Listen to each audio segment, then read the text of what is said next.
किसान साथियों, हमने थाई बेर की खेती के बारे में A to Z जानकारी आपको 4 से 5 वीडियो के माध्यम से पहले दे रखी है और उन वीडियो के माध्यम से हमारी जो थाई बेर खेती के एक्सपर्ट है प्रभु जी, उन्होंने किसानों को बहुत ही बारीकी से हर चीज बताई है। फिर भी रोज किसी न किसी किसान की कॉल आती रहती है, कमेंट आता रहता है कि हमारी थाई बेर में ये समस्या आ गई, हमारी थाई बेर में ये समस्या आ गई। अभी आप वर्तमान में देख सकते हैं, लगभग ऐसे समझे कि भाई आज दिसंबर 7 है और प्रभु जी का जो थाई बेर का बगीचा है उसमें हम खड़े हैं और थाई बेर में जो बेर का प्रोडक्शन है बढ़िया शानदार आ रहा है।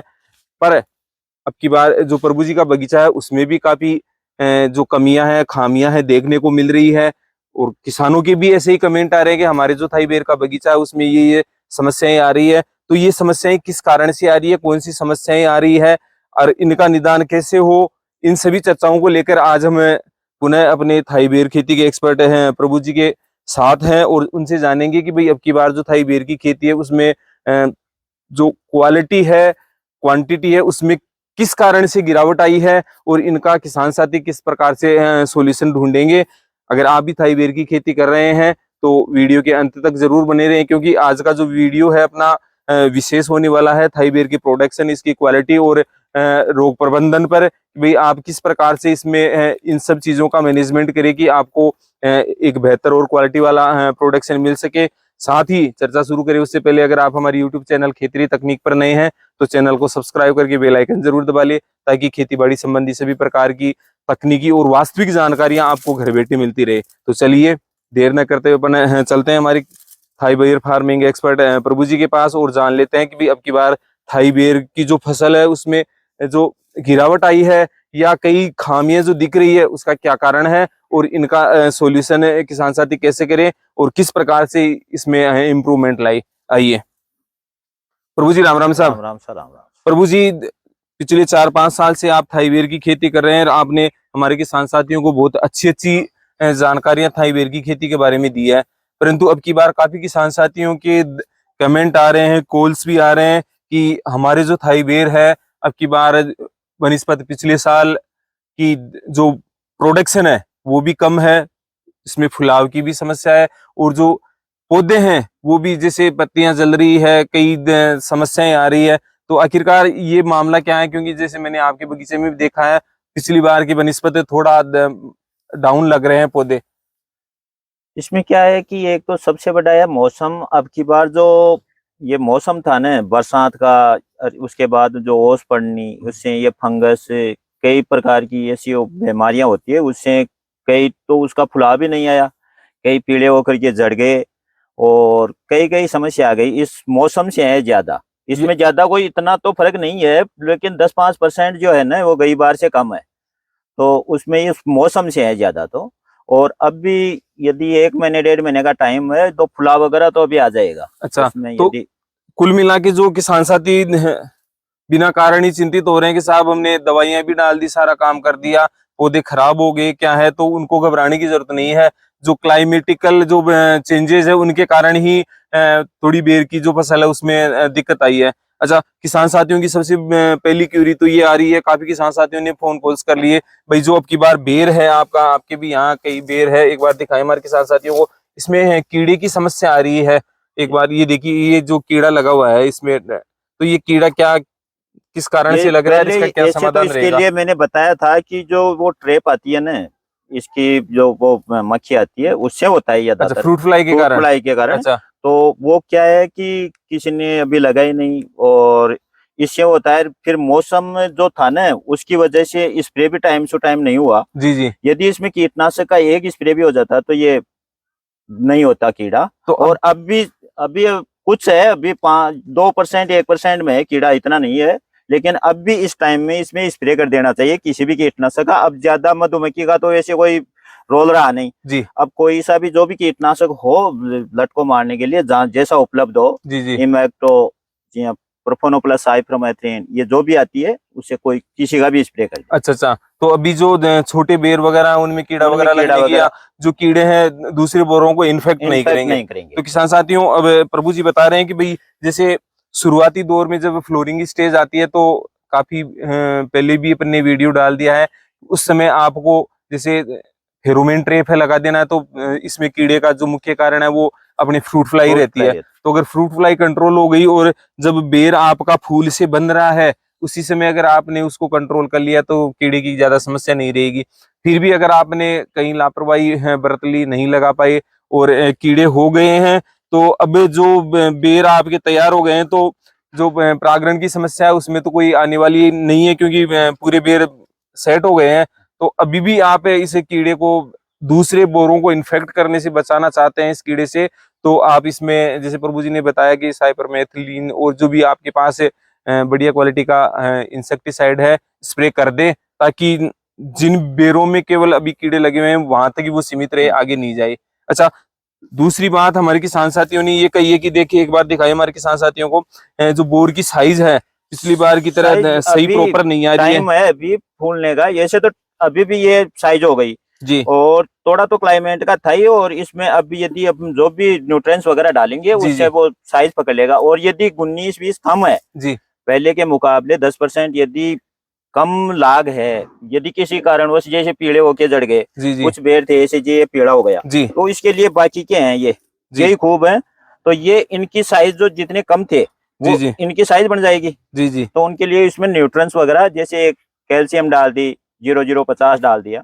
एक तो हमारे किसान साथियों के पास ये समस्या है कि जो बेर लगे थे सेट हो गए थे और ये सूख गए, हाँ, ये पीले तो ये होकर के सूख गए। तो सूखने वाली ये कोई ये न्यूट्रिशंस की कमी रही क्या न्यूट्रिएंट्स की रही? कमी से नहीं था, ये फंगस की वजह से था। अच्छा वो अच्छा बरसात के टाइम में जैसे वो 2-4 रोज ओस पड़ी, बरसात रही, दो बार 3 बार बरसात हो गई, जी जी। तो उनसे वो क्या है कि रोज वो रही ओस नमी वगैरह रही। नमी रही, तो उससे ये फंगस आ गई। जी जी तो फंगस का उस बरसात के टाइम में कोई स्प्रे नहीं हुआ। फिर ऐसे भी सोच लिया भाई कुछ बेर हैं वो खराब हो जाएंगे तो बाकी के की साइज बन जाएगी, जी जी। तो इस वजह से इतना कोई नुकसान नहीं था, उसमें 5-7% था। फिर भी जैसे फंगस के कारण काफी फल जैसे खराब होने के बाद भी आप देख सकते ये हैं खूब है। जो फल हैं काफी लगे हुए हैं, और पूरे फल अगर इसमें सेट होते हैं तो फिर आपकी साइज नहीं पकड़ हाँ पाएगा। हाँ, पूरे से वो साइज नहीं पकड़ता है। तो अभी यदि अब जैसे की बार ऐसे भी इनमें साइज पकड़ने के लिए ये भी ज्यादा है, इसमें देखो ये इतनी टहनी है जी छोटी, दिखाएं एक बार। इनके कितने बैर हैं। अब किसान साथी देख सकते हैं, अब जितने पत्ते हैं उससे ज्यादा बेर लगे हुए हर हैं। तो पत्ते में 2 है, जी पत्ते जी, से ज्यादा होंगे। वही तो बता रहा हूँ भाई, जितने पत्ते हैं उससे ज्यादा बेर है। फिर भी जैसे साइज कई बेर जो शुरुआती दौर के लगे हुए हैं उनकी साइज आ रही है, आगे वाले बेरों की साइज अगर अभी प्रॉपर आ लेनी है जाएगी। तो उसके लिए क्या करें किसान साथी? इसमें एक जो भी कैल्शियम नाइट्रेट और जो मैंने बताया 0050 वो दोनों एक साथ नहीं डालने हैं। अच्छा ये मैं बार बार कहता हूँ भाई, किसी कैल्शियम के साथ तो कैल्शियम के साथ इकल्ली खाली बोरोन डल सकती है और कोई नहीं डलेगा। अच्छा अच्छा कुछ आदमी होते हैं वो उसमें साथ कैल्शियम के साथ वो दूसरे भी डाल देते हैं, उससे वो न्यूट्रिएंट्स दोनों ही काम नहीं करते हैं। अच्छा अच्छा अच्छा। कैल्शियम नाइट्रेट इकल्ली डालनी है, 20 ग्राम डालनी है प्रति पौधे के हिसाब से, और 0050 10 ग्राम डालना है। 2 बार डाल दो 0050 भी। यानी जो भी फर्टिगेशन आप डाल रहे हैं अलग अलग टाइम पे डालिए, अलग हर अलग पानी टाइम पर में डालें। उसको हाँ, ये डाले तो अब दो बेटर। आने में फसल आने में इतने ही दिन है, ज्यादा से ज्यादा 3 पानी लग जाएंगे। जी जी। तो 3 पानियों में ये एक बार कैल्शियम डाल दी, 2 बार 0050 डाल दिया, बस तो इन प्रॉपर फुलाव जो फुलाव चमक है आ वो आ जाएगा, जाएगी। चमक भी रहेगी, शाइनिंग भी ठीक रहेगी, और कोई प्रकार की समस्या नहीं रहेगी। तो किसान साथियों, आप परेशान हो रहे थे कि भाई अब की बार थाई बेर का प्रोडक्शन क्या रहने वाला है, ये समस्याएं आ रही है। तो सबसे बड़ा तो जो मेन रोल है आपकी किसी भी फसल के लिए वो है क्लाइमेट। अगर क्लाइमेट आपके फसल के अकॉर्डिंग है तो आपको ज्यादा जिद्दोजहद नहीं करनी पड़ेगी। अब प्रभु जी कह रहे हैं कि भाई गैर मौसमी जो बरसात हुई, बरसात के कारण थोड़ी बेर सेट होने में भी दिक्कत आई, फंगस आ गई, काफी बेर खराब भी हो गए, और जो पौधे थे उनमें भी कई प्रकार की डिफिकल्टीज आई। इसके बावजूद भी अच्छा प्रोडक्शन है फिलहाल बेर में आ रहा है। अगर साइज आपकी मेंटेन नहीं हो रही तो प्रभु जी ने पहले ही बता दिया भाई, कैल्शियम नाइट्रेट है आपका 0050 है, और बोरोन है, उनको आप अलग अलग समय पे 10 से 15 दिन का गैप लेते हुए या 10 दिन पे आप सिंचाई कर रहे हैं उसमें कंटिन्यू दे, तो आपकी जो साइज है प्रॉपर हो जाएगी। और जो इंसेक्टिसाइड है उसके लिए भी प्रभु जी ने बता दिया भाई, अब आप कोई सा भी इंसेक्टिसाइड आप काम में ले सकते हैं, क्योंकि फ्लोरिंग स्टेज पर आप उसको लेने से बचते हैं ताकि आपके परागण में किसी प्रकार की कोई समस्या नहीं आई। प्रभु जी, एक समस्या जो बार बार मैं देखता आ रहा हूँ, वो समस्या रही है आपके बेर के पौधों की टूटने की। ये समस्या अभी तक रिसोल्व नहीं हुई है और काफी किसान साथियों की ये क्यूरीज भी आ रही है। एक बार आप आए और दिखाए हमारे किसान साथियों को, इतने बड़े बड़े जो डालियां हैं वो भी टूट रही है, तो इसका क्या कारण है, कैसे इसको कंट्रोल करें किसान साथी? इसको रोकने के लिए तो देखो एक ही चीज है भाई, ये किसी का सहारा ही देना पड़ेगा। तो प्रभु जी ये जो ब्रांचें टूटने वाली समस्या है ना, ये सबसे ज्यादा आ रही है। आप देख सकते हैं हमारे किसान साथियों को दिखाई, पहले ये ब्रांच टूट गई है। ये जो ब्रांच है वो ये कम से कम भी 50 ये टहनियां ऐसी है जो टूट करके गिर गई। तो इसके ये क्या है कि थोड़ी बढ़ गई, उसके लगाने के लिए कोई इतना वो था नहीं। तो अब इसकी बढ़वार भी अपन कंट्रोल नहीं कर सकते, बढ़वार कंट्रोल करेंगे तो प्रोडक्शन नहीं आएगा, घटेगा। तो उसके लिए तो वो जो बांस बोली ये लगाने के लिए मैंने बोला था, उसके लिए यही उपाय है और कोई उपाय नहीं है। क्योंकि आप देख रहे हैं जैसे बड़ी बड़ी ब्रांचें टूटी हुई है, इन पे ज्यादा भी नहीं, एक ब्रांच पे 10 से 15 किलो आपका बेर आया हुआ है, वो सारा बेर खराब हो गया। नीचे ये भी दिखाई, देखिए ये ब्रांच टूट गई, इसके तो कम से कम 30 से 35 किलो। अब इस पे कितना प्रोडक्शन आया, तो ये समस्या है। तो बेर की अगर आप खेती कर रहे हैं ना, थाई बेर की विशेष तौर पे मैं आपको बता दूं, तो आपको जो बांस और साइड में पेट वायर वाला जो जुगाड़ है, या बांस बांधने वाला, या इस पे जो थोक लगाने वाला काम है, वो जरूर करें। क्योंकि इस समस्या के कारण फिर आपका बगीचा इतना स्कैटर्ड हो जाता है, आपकी हार्वेस्टिंग में भी दिक्कत आती है, प्रोडक्शन भी खराब होता है। अब इसमें हार्वेस्टिंग में भी समस्या रहेगी, जैसे जैसे ये टहनियां या ये दर इधर पड़ गई, टूट गई, बहुत ज्यादा टूट गई इसमें। नहीं, ये देख रहे हैं ना अपन, जो हेवी लोड वाली जो टहनियां थी जिनमें ज्यादा प्रोडक्शन आ रखा था, वो सारा प्रोडक्शन खराब हो गया। ये देखिए ये टहनी सूख गई है। इसके अलावा हमारे किसान साथियों को दिखाई देगी, ये टहनी के सूखने के कारण जितना भी प्रोडक्शन था ये पूरा खराब हो गया है। ये आगे आप दिखाएं एक बार हमारे किसान साथियों को, ये देखिए कितना बेर लग रहा था और ये बेर अब धीरे धीरे सूख गया, क्योंकि इसको न्यूट्रिशंस नहीं मिलेंगे, टूट गई वहां से। हाँ, टूट गई तो दिक्कत है। तो बेर की खेती में आप ये विशेष सावधानी बरतें। सावधानी है इसमें, तो आपका जो प्रोडक्शन है सबसे ज्यादा नुकसान होता है तो इसी वजह से होता है।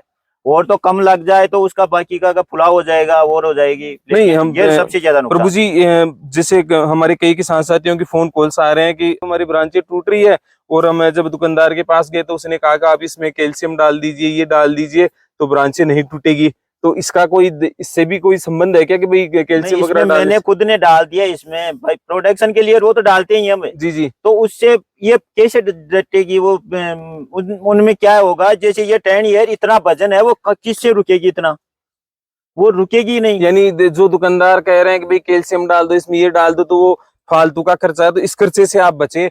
अगर आपको ब्रांचों की टूटने का परमानेंट सॉल्यूशन चाहिए, तो वो कैल्शियम वगैरह तो आपको प्रोडक्शन को ही इंक्रीज करेगी, साइज को इंक्रीज करेगी। ये ब्रांचें टूटने वाला जो स्थायी समाधान है वो ये रहेगा, स्ट्रक्चर ही है। आप साइड में बांस लगाए और उसमें पेट वायर वगैरह बांध दे, ताकि जब हेवी प्रोडक्शन आपके यहाँ बैठे तो आपको ब्रांचों के टूटने का खतरा न हो, उसको अच्छा सपोर्ट मिल जाए और आपको एक क्वालिटी वाला प्रोडक्शन मिले। अगर आपके थाई बेर में भी किसी प्रकार की कोई समस्याएं आ रही हैं, तो प्रभु जी के कॉन्टेक्ट नंबर हमने डिस्क्रिप्शन में भी दे रखे हैं, स्क्रीन पर भी दे रखे हैं। वहां से आप प्रभु जी से संपर्क करके सभी प्रकार की जानकारियां ले सकते हैं। प्रभु जी के पास हर रोज किसानों की क्यूरीज आती है और प्रभु जी उनको तसल्ली से हर चीज की जानकारी देते हैं। बहुत से किसानों के कमेंट्स आते हैं कि साहब हमने प्रभु जी को कॉल किया, प्रभु जी ने हमें जो भी चीजें थी अच्छे से समझाई, और हमारी जो थाई बेर की खेती है पहले के बजाय अधिक प्रोग्रेसिव है, अच्छा प्रोडक्शन दे रही है। तो किसान साथियों, हमारी कोशिश रहती है कि किसानों को जो धरातलीय हकीकत है उससे अवगत करवाए, ताकि किसान साथी किसी भ्रम में न रहे, उनको विशेषज्ञता की जानकारी रहे, तो वो कम से कम खर्चे में अपनी खेती को प्रॉफिटेबल बना सके। थाई बेर की खेती संबंधी और भी किसी प्रकार की समस्याओं के लिए आप हमें कमेंट करें। निश्चित तौर पर आपका अपना यूट्यूब चैनल खेती तकनीक आपकी सभी प्रकार की समस्याओं के समाधान के लिए तत्पर है। आज के लिए बस इतना ही, फिर मिलेंगे खेती बाड़ी संबंधी ऐसी ही तकनीकी और गुणवत्तापूर्ण जानकारियां लेकर, जो आपकी खेती बाड़ी और किसानी को प्रॉफिटेबल बनाएगी। आप एक सशक्त और मजबूत किसान बन पाएंगे। तब तक के लिए सभी किसान साथियों को राम राम, जय हिंद, जय भारत।